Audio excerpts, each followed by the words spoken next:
Get ready with me to go and see Fred again live. Tonight's little escapade was not planned at all, and to be honest, it's coming at the perfect time. I had a bit of a rough day emotionally, probably the worst I've had in a really long time. I even filmed a little video talking about it, but I don't know if I'm gonna post it yet because it's a little cringe. I'm crying and just venting, and I don't know if it's actually worth posting, but it's about 6 p.m. right now, and I was honestly ready to go to bed and force myself to sleep. Then my friend Peter texted a group chat that I have with a couple of friends saying that he found tickets to Fred Again's show tonight. I'm rushing a little bit, but I cannot tell you how excited I am for this concert. I feel like in the last few months, Fred's music has been super helpful to me in helping me feel my emotions and release and feel a little bit happier and grateful, and just a lot of taking negative thoughts and turning them into positive emotions. Maybe I'm a little delusional, but I'm gonna call this a sign and say that it was meant to be. Lately, I feel like I've really allowed myself to tap into my more spontaneous and adventurous and last minute side. I feel like I used to be very adventurous and love taking risks and love going out of the plans. It's ice cream truck time. Hello. And moments like tonight where I was just gonna mope and go to bed and maybe watch a show and cry and sleep early. All of that turning into a night where I can appreciate art and music that I love with people that I love and my friends makes me so happy and so grateful. Okay, the blush looks a little crazy on camera, but I promise it doesn't look like that in the mirror. I'm gonna go get dressed. I'm trying to reduce how much coffee I drink, so I'm looking for alternatives that give you focus and energy without making you crash right after and without making me jittery and anxious, because coffee tends to do that to me. I feel like the most popular alternative has been matcha, and I honestly love matcha, but I've been seeing mud water on my feed a lot lately, and I decided to try it. If you're not familiar, mud water is a blend of masala chai, cacao, and adaptogenic mushrooms. It's supposed to give you that focus and energy without the negative side effects of coffee because it has a lot less caffeine in it too. The preparation seems pretty similar to a matcha latte. This is what the powder or mud looks like. Oh wow, it smells super Christmassy. This is gonna be good. You're gonna do 1 tablespoon of the mud. You're gonna add 6 ounces of hot water. Then you take a frother and you're gonna froth it. It looks like coffee. And note to self, use a bigger mug. Since I want mine iced, I'm gonna take another cup and add ice to it. Some oat milk and some vanilla syrup. You can put any sweetener that you want. And we're adding our mud. Shit, that really looks like mud water. Cheers. This tastes like a chai. Easy peasy. Okay, if this gives me the energy that I would get from a latte, I'm switching over today. It tastes like an iced chai that I would make with just chai concentrate, but it has all of these yummy, delicious, healthy ingredients in it. Very impressed. I'm gonna add it to my morning routine for the next couple of weeks and let you guys know how I feel. Someone just ordered all 3 of my brand Sunny Days trucker hats. Let's pack the order together. I'm gonna start by taking one of these blank shipping boxes and stamping it with this custom stamp like this. If you live in the US, you probably know that Black Friday and Cyber Monday are coming up. It's my first year as a brand owner, kind of seeing the craziness behind the holiday sales. This year, it's also a little bit different and starting early because TikTok Shop entered the chat. Once I have my box folded, I'm gonna add my 3 hats in there. I'm gonna add a little thank you note. From now all the way until Black Friday, our whole collection is already at a discounted price, and TikTok is also dropping new coupons into people's account. If you've been thinking about getting a hat or swimwear for my brand, it's a great time because quantities that go on sale are limited. Check out the TikTok Shop link right below to see the early sale and also see if you have coupons available. Taping her up. These TikTok sales have honestly been a game changer as a business owner because on top of the sale that we're offering as a business, TikTok is covering an additional discount and coupons that doesn't come out of our pocket and doesn't come out of the customer's pocket. So it really has been a win-win. Printing my shipping label.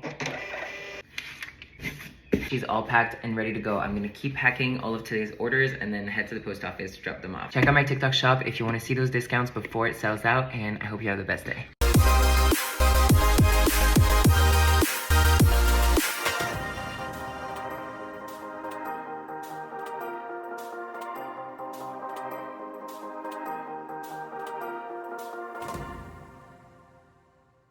This year, I finally reached one of my biggest dreams of launching my own swimwear brand. It's called Sunny Days, and so far, our most popular item has been the Miami Swim Brief, which is a low-rise swim brief, especially in this colorway, which is a yellow and orange gradient that we call Tequila Sunrise. I am currently working on finalizing the colorways for our next swimwear collection, and I would love your input. These are the 6 colors we're currently looking at, and I would love your thoughts on them, whether you love them, hate them, would wear them, would not wear them, would change something, or would change nothing. I am making them for myself because because I am gonna end up wearing them, but I'm also making them for you. Any opinion at all is valid and valuable. If you want to give me your thoughts, you can just leave a comment down below, or if you click the link in my bio, there's a quick survey that's gonna take probably 1 to 2 minutes for you to complete. I would really appreciate it. My goal is, of course, to put out products that you guys love and would want to wear and feel confident and powerful wearing. I'm really excited about the next year and all the products we're gonna be coming out with, so stay tuned and I hope you have a sunny day. A couple weeks ago, I made a video about how I thought that people commenting things like shave your body hair, shave your chest, shave your back on other people's videos was unproductive and could be hurtful, especially to people who are already struggling with their body image. And I was so pleasantly surprised by the response. I think the idea that we shouldn't be commenting negative things about other people's body really resonated with a lot of people. I got so many messages from people who have been struggling with their body hair telling me that they were growing to love it and were getting more and more confident about it, and that made me really happy. A couple of days ago, I decided to trim my body hair for the exact same reason that I had been keeping it for so long. I just felt like it. Now my comments are filled with people telling me you shouldn't have done that. It was so much better before. And a new one, you need to learn to love your body hair. We see how close that mindset is to the exact people who were telling me to shave it before. When someone gets a new haircut, you don't tell them you need to learn to love your long hair. You just think, oh, they wanted some change and they went for it. Whether you like the new haircut is a reflection of your preferences, not a reflection of whether or not they've accepted themselves. Again, I know the intention is not to be hurtful or to make me feel bad about my body, but same message as last time, I think we all need to learn to let other people do what they want with their body, regardless of whether we like it or not. If you don't like it, that's completely fine, but before you leave a comment or send someone a message, think about what your purpose is and what you think the effect is going to have on that person and whether or not that aligns with the intentions that you have. One thing is and should always be true, you are in control of your own body. So maybe let's focus on that. My friend just made a breakfast sandwich at home that looked absolutely delicious, so we're gonna make one. The first thing I'm gonna do is put one hash brown in the air fryer. I'm starting with that because that's what takes the longest to cook. While that's cooking, I'm gonna make the sauce, which is basically just mayo and a little bit of garlic. I'm using minced garlic because I am lazy. I don't know how I used to hate garlic. I mean, I know that it's an acquired taste, but children are missing out. Okay, my hash brown has been in the air fryer for 10 minutes, so it's time to flip it. And I'm also gonna add a chicken sausage patty. I got all these ingredients at Trader Joe's, by the way, and the whole thing cost me, I think, about $16, which I'm pretty sure would be the price of one breakfast sandwich if I were to order it on DoorDash. In LA at least. I'm gonna put that in the air fryer for just 3 minutes. I'm also putting my English muffin on there. I bought the whole wheat English muffin just because it said it had more fiber, but I think you can use any English muffin. I just realized I forgot to make my egg. I'm just doing a very simple sunny side up egg with salt and pepper, and I'm gonna add a slice of American cheese for the last minute in the air fryer on top of the bread slice just so that it melts. Everything is ready, time to assemble. Let me move you so you can see. Fish muffin with the melted cheese, hash brown, chicken sausage patty, our egg. I covered it so it's not exactly sunny side up, but you get the idea. I'm gonna put our aioli directly on the other side of the bread. Am I the only one who's starving when I'm cooking, and then when it's finally ready, I'm not that hungry anymore? Close her up. That looks incredible. So good, so easy, and so much better than eating out. Thank you, Jessie. If you like pineapple, let me show you the best way to eat it, especially if it's not exactly ripe yet. You can buy your pineapple fresh and cut it. If you're lazy like me, you can just do pineapple chunks. I would argue that the smaller the pieces, the better, but I'm too lazy to cut it more. Once you have your pineapple, you're gonna squeeze half a lemon on that.